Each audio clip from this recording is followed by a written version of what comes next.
Hi, everybody. Today I would like to talk about what's called the Dark Night of the Soul. As you can see, I'm wearing my Batman T-shirt today, talking about it, which is kind of fitting because he's the Dark Knight, right? So, anyways, the Dark Night of the Soul is basically spiritual depression, and spiritual depression is different than regular depression. Spiritual depression is like you feel like you have purpose. You're not growing spiritually, and you feel this like dark cloud over you, just like normal depression, except for the fact that you don't understand how to disconnect your ego brain with your heart decision making. So you have to let go of ego in order to even start approaching to help heal from the dark night of the soul depression. Um, Using faith, intuition, guidance, and grounding is the first steps into doing that. Intuition and guidance it seems weird, but it's kind of the most important thing, and I don't know why that is, but intuition helps bring you out of the dark night of the soul, because when you follow your intuition, you start walking out of that dark cloud, because that's the universe telling you to do something, and when you start doing it, the curtains kind of unveiled, the mist in the fog is lifted at night, so you can see. That's kind of how it works, and and you can attack depression in a similar way, but for the dark night of the soul, the spiritual depression, you have to let go. You have to let go of ego and use intuition and your heart in decision making instead of ego, in order to start following what the universe or your subconscious or superconscious mind, God, whatever you want to call it, because they're all connected, going towards the direction of where you want to start healing and the purpose and all that stuff. And the dark side of the night of the soul is also dealing with purpose. So if you're not feeling like you're doing your purpose, that's part of that depression, in relation to the dark night of the soul instead of regular depression. And sometimes the regular depression and dark night of the soul depression is very similar, and they're definitely connected. But the way you approach it and attack it is a little bit different. And then you want to start realizing what the differences between the two.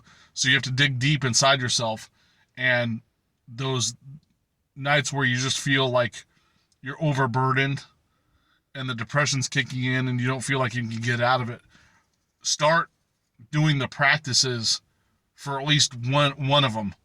And then when you got one of them, kind of like the anxiety out of the way from one of them, then go ahead and start approaching the concepts and start practicing the methods in order to attack the other style of depression. Um, and some people out there, yours might be just related. Like if you just feel like you're just spiritually depressed and that's just making you regular depressed, then that's the same thing. Um, but if your depression doesn't feel like it's related to the spiritual depression, don't overburden yourself. Try to heal from one, and then when that's done, start healing from try doing the concepts to heal the other. And I know it sounds kind of confusing, but you know which one's the difference when you feel one's faith based and one is just like,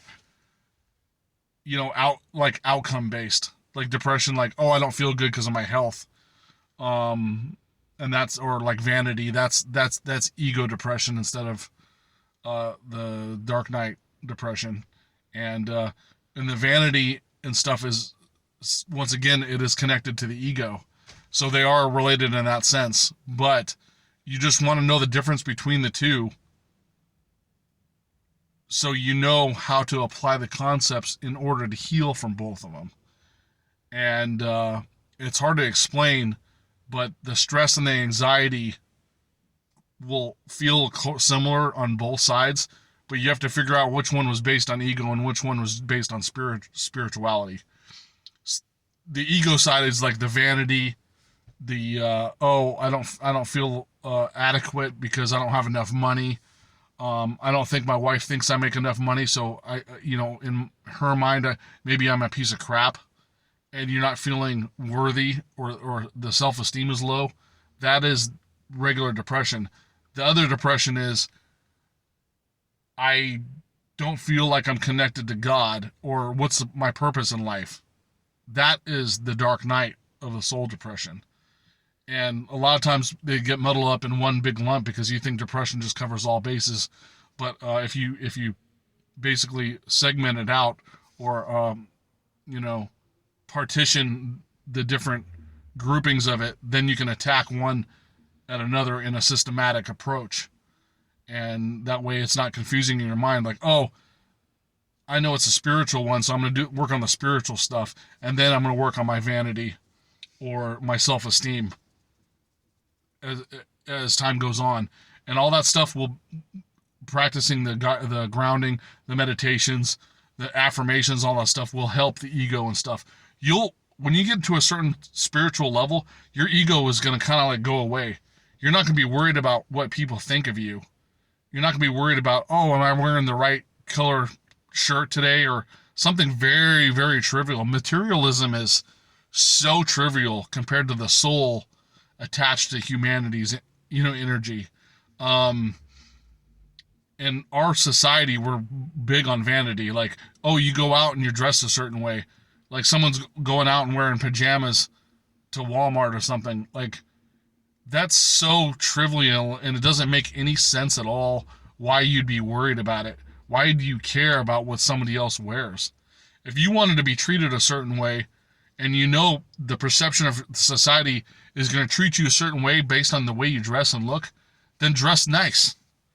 If you're worried about the perception if you're so focused on that, dress nice, and people will treat you better just by their own mental thinking about how society's operated.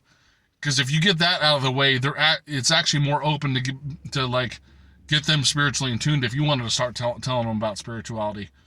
Because they're not put off by, like, oh, if you have a bunch of tattoos or you dress kind of like, quote unquote, what a society would think is a weirdo or something. People might be more open to you if you're dressed nice, or if you're a woman wearing makeup or you do your hair nice. Society as a norm is going to accept that more than if you're looking more, quote unquote, what a freak would look like, right? So to get that anxiety off you, okay, go ahead and dress nice and do a little bit of vanity, just so the perception of others take you in as a better person.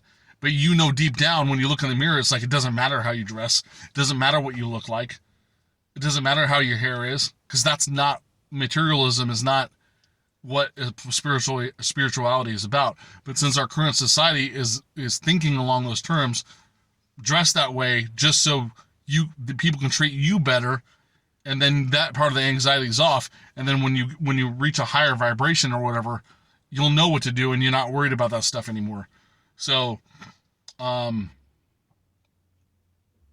just to take that edge off, maybe dress nice, and then later on you can work on the vibration of where you just stop caring about what people think of you. And you shouldn't anyways, because if you're a people pleaser, you don't have boundaries.